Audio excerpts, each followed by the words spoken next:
Berakhirnya dunia ini ditandai dengan ditiupnya sangkakala oleh malaikat yang bertugas. Trompet itu akan ditiup oleh malaikat Israfil nantinya jika perintah sudah diberikan. Seperti apakah gambaran sangkakala itu? Apakah sama dengan trompet-trompet yang lain? Benarkah bumi menyerupai bentuk sangkakala? Apa saja yang terjadi jika sangkakala ditiup? Lalu, seperti apa bentuk sangkakala itu? Dalam sebuah hadis, sangkakala dideskripsikan oleh Nabi Muhammad SAW dari Abu Hurairah radhiyallahu anhu. Rasulullah SAW bersabda, ketika Allah telah selesai menjadikan langit dan bumi, Allah menjadikan sangkakala terompet dan diserahkan kepada malaikat Israfil. Kemudian ia letakkan di mulutnya sambil melihat ke arsy, menantikan bilakah ia diperintah. Saya bertanya, ya Rasulullah, apakah sangkakala itu? Jawab Rasulullah, bagikan tanduk dari cahaya. Saya tanya, bagaimana besarnya? Jawab Rasulullah, sangat besar bulatannya. Demi Allah yang mengutusku sebagai nabi, besar bulatannya itu seluas langit dan bumi, dan akan ditiup hingga 3 kali. Pertama, nafkhatul faza untuk menakutkan. Kedua, nafkhatul sa'ak untuk mematikan.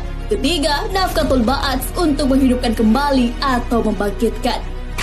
Penjelasan mengenai hadis tersebut terdapat dalam kitab Daqaiqul Akbar karangan Imam Abdurrahim bin Ahmad Al-Qadli.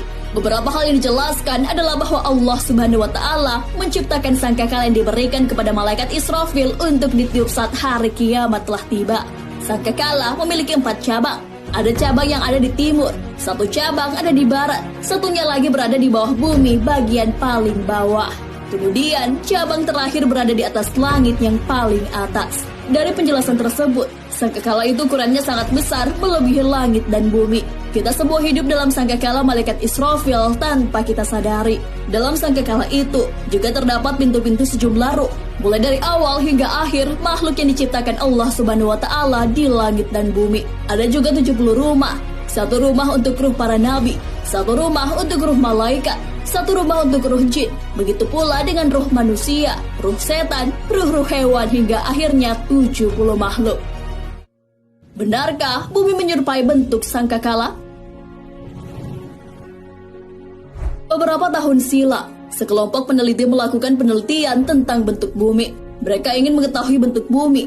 Apakah betul bentuk bumi itu bundar seperti yang kita pikirkan selama ini? Tim itu dipimpin oleh Profesor Frank Steiner dari Universitas Ulm, Jerman, dengan menggunakan alat canggih bernama Wilkinson Microwave Anisotropy Probe (WMAP). Mereka menemukan bahwa ternyata alam semesta ini berbentuk sebuah trompet. WMAP sendiri adalah alat canggih milik NASA.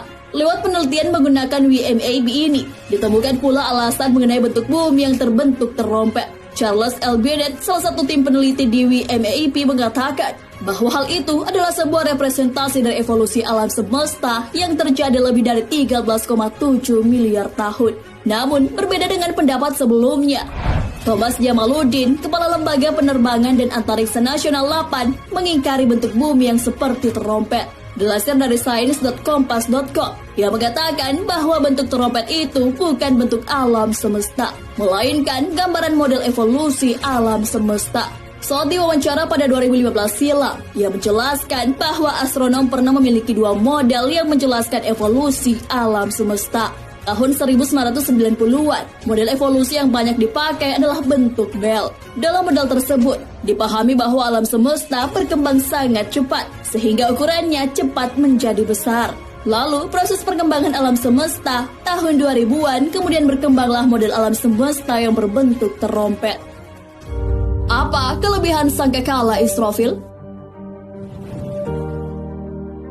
Telah banyak dalil yang menyebutkan bahwa dunia ini akan berakhir jika sangkakala sudah ditiup. Dalam Al-Quran juga telah disebutkan seberapa hebat sangkakala itu. Dan ingatlah hari ketika ditiup sangkakala, maka terkejutlah segala yang di langit dan segala yang di bumi, kecuali siapa yang dikehendaki Allah, dan semua mereka datang menghadapnya dengan merendahkan diri. Quran Surah An-Naml ayat 87. Dalam kitab Daqaiqul Akbar, Huzaifah pernah bertanya kepada Rasulullah SAW, "Wahai Rasulullah, bagaimana keadaan para makhluk ketika sangkakala ditiup?" Rasulullah SAW menjawab, "Wahai Huzaifah, demi zat yang mana jiwaku ada pada kekuasaannya, sangkakala ditiup dan tegaklah hari pembalasan. Seseorang mengangkat sesuap makanan ke mulutnya, lalu dia tidak jadi memakannya. Pakaian yang ada di hadapannya untuk dipakai, maka dia tidak jadi memakainya. dan kendi wadah minuman di atas mulutnya untuk meminum airnya, maka dia tidak jadi meminumnya. Gambaran saat sangkakala itu ketika ditiup telah diabadikan dalam Al-Quran. Hai manusia, bertakwalah kepada Rabb-mu. Sesungguhnya goncangan hari kiamat itu adalah suatu kejadian yang sangat besar atau dahsyat.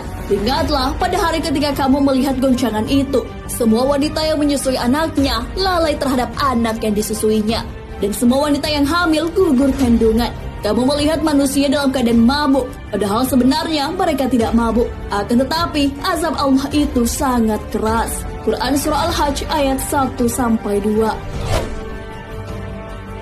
Nah, sahabat beriman, itulah penjelasan mengenai gambaran sangkakala. Para peneliti juga menemukan bahwa evolusi alam semesta berbentuk trompet atau sangkakala.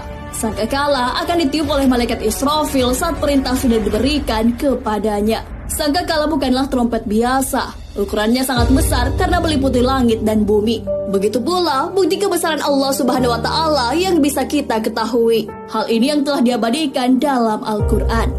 Akan kami perlihatkan kebesaran kami pada manusia.